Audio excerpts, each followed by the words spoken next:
आवाज मानदेशाचा।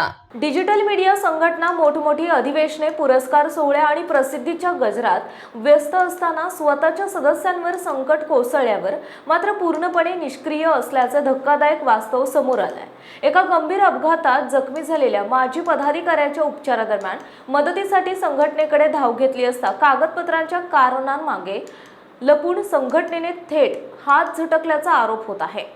या घटनेमुळे पत्रकारांमध्ये तीव्र नाराजी पसरली असून फक्त औपचारिक फोन करून विचारपूस करण्यापलीकडे कोणतीही ठोस आर्थिक मदत न देणे ही अत्यंत संतापजनक बाब ठरली आहे।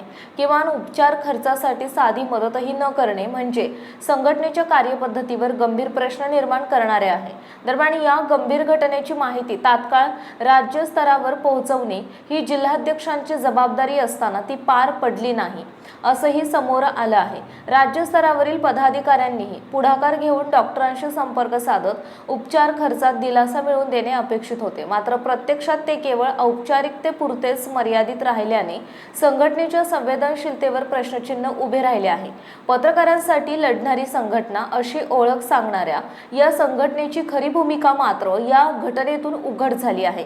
अधिवेशने, फोटो सेशन आणि पुरस्कारांपुरतेच कार्य मर्यादित ठेवायचं असेल तर ते पत्रकारांच्या विश्वासाला तडा देणारे असल्याची तीव्र भावना व्यक्त होत आहे। आता वेळ आली आहे दिखाव्याच्या पलीकडे जाऊन प्रत्यक्ष कृती करण्याची।